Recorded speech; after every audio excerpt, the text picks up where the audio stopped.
Hello everyone, मैं मनीता। आप देख रहे हैं एलपी केमिस्ट्री पीजीटी। हम लोग पढ़ रहे हैं एटॉमिक स्ट्रक्चर और आज स्टार्ट करेंगे शेप ऑफ ऑर्बिटल। ये मतलब कि ऑर्बिटल जो होते हैं उसका शेप कैसे होता है उसको आज देखेंगे। जैसे कि एस है, पी है, डी है, ये क्या है, हमारे सब सेल हैं। इसके अंदर क्या होता है, सेल्स पाया जाता है या फिर बोल सकते हैं उसको ऑर्बिटल। ठीक, तो सेल्स में जो डी सब सेल है और उसमें सेल पाए जाते हैं। और कितने सेल हाँ, सेल पाए जाते हैं। सेल के अंदर ऑर्बिटल पाए जाते हैं। ऑर्बिटल कितने होते हैं, अलग अलग सब सेल के अलग अलग ऑर्बिटल होते हैं। जैसे एस का अलग है, पी का अलग है एंड डी का अलग है, सारे का अलग अलग है। ठीक, सो उसी को हम लोग उसका शेप कैसे रहता है उसी को डिस्कस करेंगे इस वीडियो में। सो स्टार्ट करने से पहले एक रिक्वेस्ट है, जो लोग न्यू है प्लीज़ चैनल को सब्सक्राइब जरूर करें। हमसे जुड़ने के लिए, अपने चैनल से जुड़ने के लिए एलपी केमिस्ट्री से। ठीक, सो स्टार्ट करते हैं हम लोग। ऑर्बिटल का शेप कैसे बनाते हैं, क्या चीज़ है ये केमिस्ट्री में।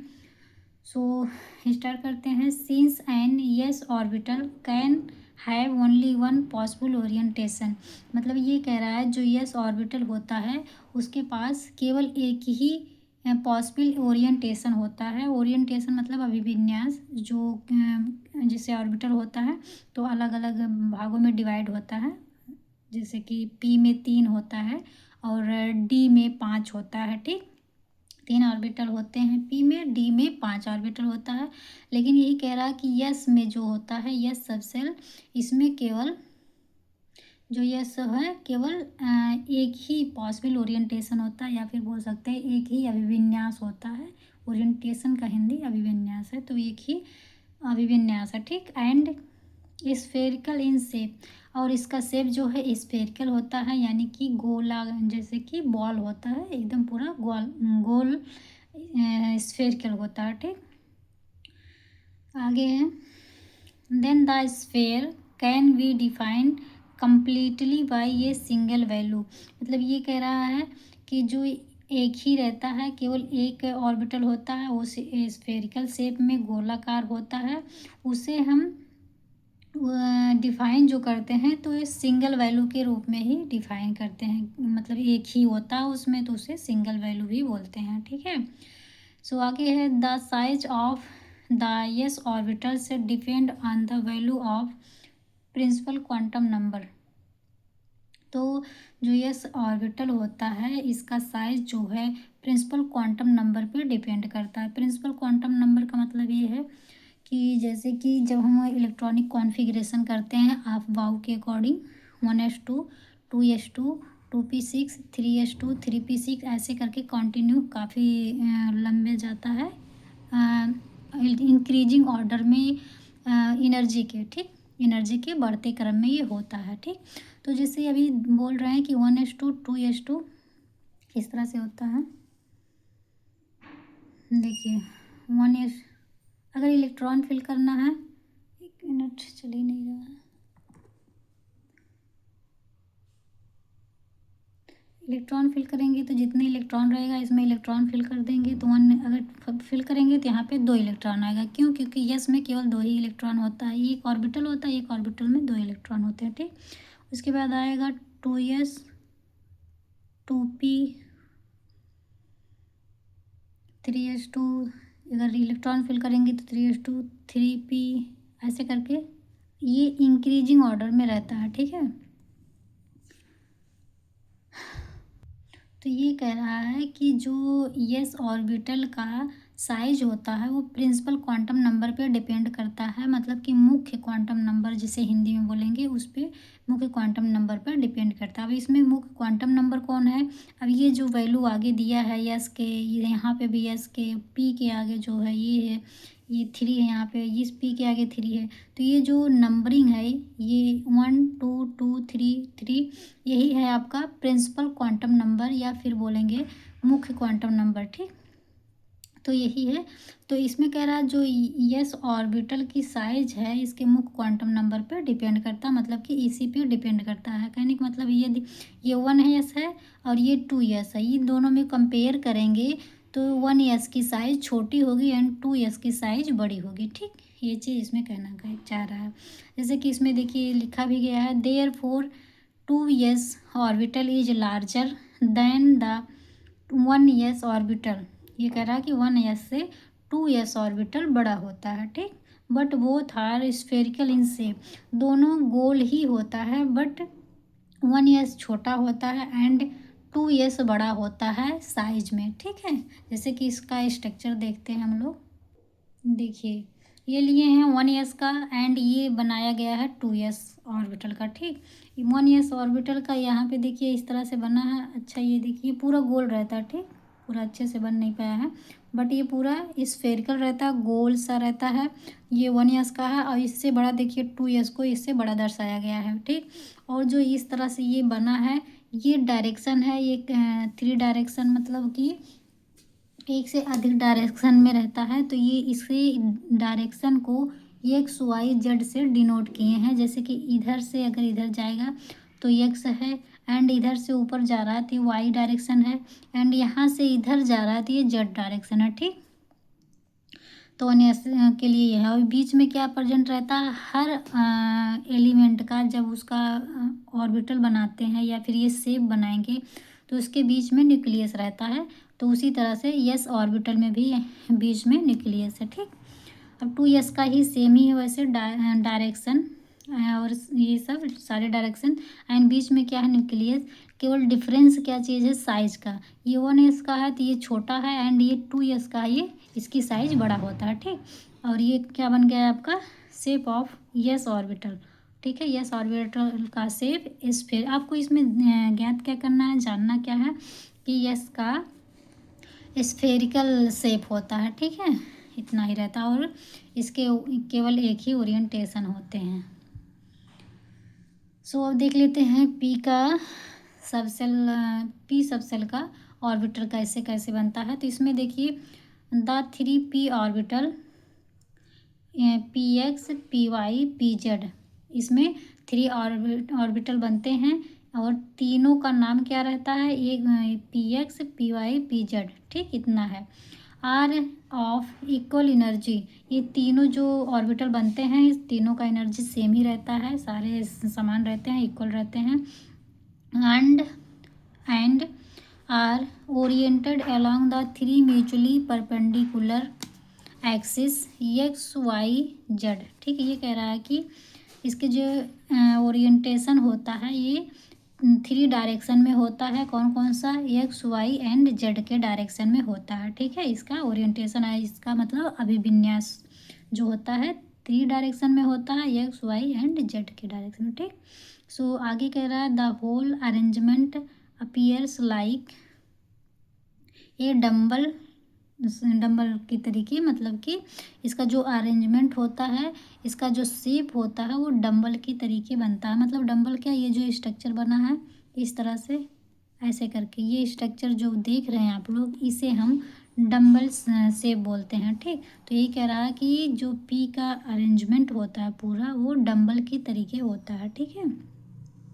सो आगे है it should be noted that the lobe of the 3 orbitals are oriented along x y and z axis. ये कह रहा है इसे हम लोब मतलब कि ये जो बढ़ा हुआ है ना इसे हम लोब बोलते हैं।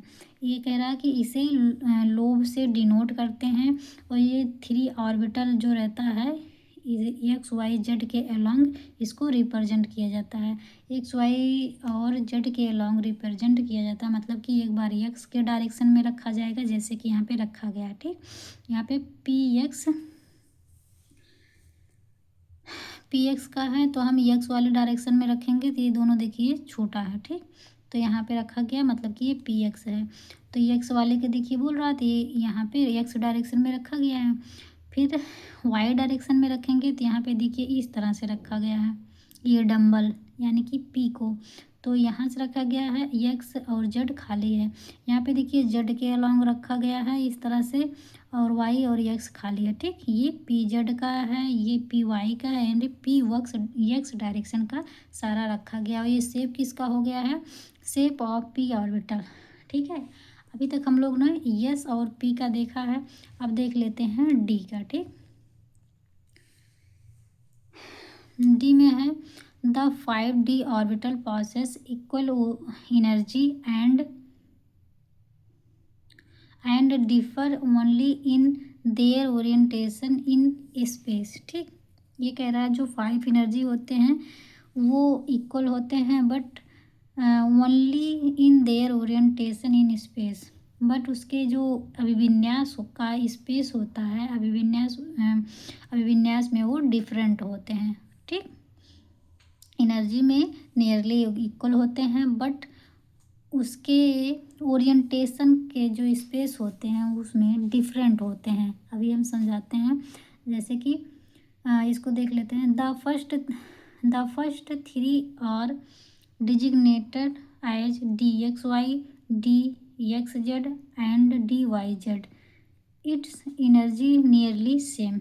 ठीक है, जैसे देखिए इसमें 5 ऑर्बिटल होता है, 5 ऑर्बिटल में जो DXY, DXZ एंड DYZ होते हैं इसके एनर्जी सेम होते हैं। ठीक, इसके एनर्जी नियरली सेम होते हैं बट जो 5 रहते हैं 3 सेम रहते हैं और जो 2 बच रहे हैं वो दोनों नियरली सेम रहते हैं। ठीक, वो जो लगभग जान लिए कि 2 पार्ट में वो डिवाइड हो जाता है। जो P का ऑर्बिटल होता है 5 रहता है, 2 में डिवाइड हो जाता है, एक में 3 रहता है, एक में 2 रहता है। 3 का ऑर्बिटल लगभग सेम रहता है, सेम एनर्जी का रहता है एंड 2 का ऑर्बिटल जो रहता है वो नियरली सेम रहते हैं। ठीक, वही चीज़ कर रहा है। 2 are designated as DX² - Y² and DZ²। It is have same energy, मतलब कि इन दोनों का एनर्जी जो रहता है सेम रहता है। किसका? DX² - Y² and DZ²। Okay, सो हम इसका स्ट्रक्चर देखते हैं। देखिए पहले तो ये ऑर्बिटल किसका है? डी का। ठीक है, ये हमने बनाया है